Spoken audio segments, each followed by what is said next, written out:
You know, silver stackers are some of the most perceptive people that you will meet. These guys can hear a bird fart from 100 yards out, and they can see the missing reed on the American silver eagle. I mean, they catch everything. And it's pretty funny because there's a lot that comes with being that perceptive. So silver stackers in general, I mean, I think if you spend enough time like listening to the community and kind of watching videos about, silver stackers in general, you'll notice that, they keep apprised of like financial matters, politics, trends in stacking, what's going on with silver prices, silver supply, pretty much everything across the board. Even things like how I personally treat my stack. So recently, someone mentioned that, obviously I use capsules to keep some of my bullion protected from just the everyday handling that I do. But one of the things that I never mentioned was, I used the cases to store some of my loose rounds and loose coins. But sometimes I forget to zip it all the way. So one time I actually ended up picking up a case full. I think it holds maybe 100 ounces, 120 ounces, something like that. I actually picked it up while it was open, and it, all of the capsules fell out and hit the floor. Crazy, but it cracked my, cracked a good number of the cases, which I had to go in and actually replace. Now, if you've been a long time viewer of this channel, you know that before I didn't even bother with the capsules. I would just raw handle my my stack, which again, you think about the different mantras that we have in the stacking community, such as, silver is silver. What does it matter? What does it matter? If you know anything about selling, especially to the LCS, you know darn well you're not getting too much, premium for even nicer pieces, unless it's like some type of numismatic. So, keeping them in pristine condition, this is really only to sell on the secondary market. Other than that, I mean, the coin shop's going to give me $1 over for kookaburras and, other nice bullion. So why not treat it like crap? You're going to end up selling it for near spot anyway, so what does it matter? Interesting things. But again, with regard to silver stackers being really, really perceptive, I think it is definitely a blessing and a curse. Because when you take like the general environment with like finance, things like that, or just, I mean, finance, that's a loaded term. I mean, there's so many things that can fall under the guise of being finance. For example, I mean, obviously in this community, the first thing we think of when we talk about finance is investments, the market, metals, crypto, blah, blah, blah. But I mean, it can even be personal finance, things like, just your household budget, those kind of items. Now, the interesting part is, there's a lot of people out there who, don't really know the first, about personal budgeting, personal finance. But, they listen to people like Susie Orman or Dave Ramsey. Let me be the first, and definitely not the last, to tell you that both of those people have no idea what the hell they're talking about when it comes to actual investments. Now, both of them have made their, names, so to speak, on the personal finance side, showing you how to create a budget, showing you how to save money, that kind of stuff. For those kind of things, yeah, you can listen to Dave Ramsey, you can listen to Susie Orman, but on the investment side, they are the last people that you want to listen to. I would take, your uncle's, golf partners stock tips before I took Susie Orman and Dave Ramsey. And for good reason. I mean, Dave Ramsey, for example, again, widely known, well known for, oh, Dave, you saved me, blah, blah, blah. The thing is, when you listen to Dave Ramsey talk about investments, even things like silver and gold, I feel like he just takes, things that, let's say Warren Buffett says about silver and gold and kind of just parrots the same kind of garbage.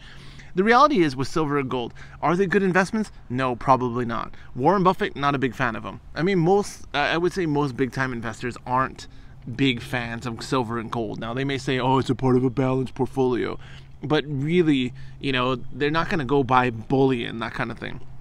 Does that mean it's not right for you? No, absolutely not. It can absolutely be perfectly fine for you, especially, again, Dave Ramsey should actually be talking to people about the virtues of buying gold and silver for those people that don't know how to save. This kind of thing, again, There's a price to it, so don't be dismayed that, you know, you're going to be underwater. But the bottom line is, even if it's worth paying a few extra dollars to save value in something like this versus just spending it on Jack in the Box or Del Taco, it's worth it. It's totally worth it. There is value there. And that's the same with anything to do with finance and investing. It's about finding value, not necessarily like something that's undervalued, but just, you know, strategies and investments and holdings. This is a pretty cool kookaburra. Look at that. Nice old kookaburra, solid design. Everything about it is pretty cool. But I mean, finding value doesn't just mean that, you know, you have to make a monetary gain. Holding money, as I say, bird in the hand is worth two in the bush. And that's true about a lot of things in life. That's why when I, you know, sit there and listen to Dave Ramsey, you know, people kind of worshiping the dude for the garbage that he spews, I'm like, dude, you could have found that, you know, garbage content, that those mantras in a book from the 40s or the 50s. I mean, there's nothing rocket science about it. Now, people like hearing it from a gentle looking man who as time has gone on has gotten more gruff about kind of trying to give it to you straight.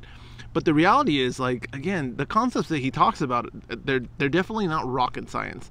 I feel like more than anything, more than him or even Susie Orman, who looks like, you know, somebody who buys the National Enquirer at the supermarket, both of them, I mean, these are people that just, you know, I feel like the people that they appeal to are really more just people who need a coach. They need a hand. They need someone, grandma and grandpa, to, you know, sit them down and give them the facts of life.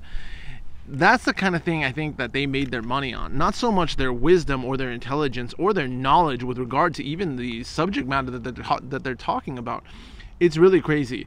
But I think where this pertains to the stacking community is because stackers are so perceptive. You'll notice that, again, they stay aware of the political environment, the economic environment, the, you know, metals, different things.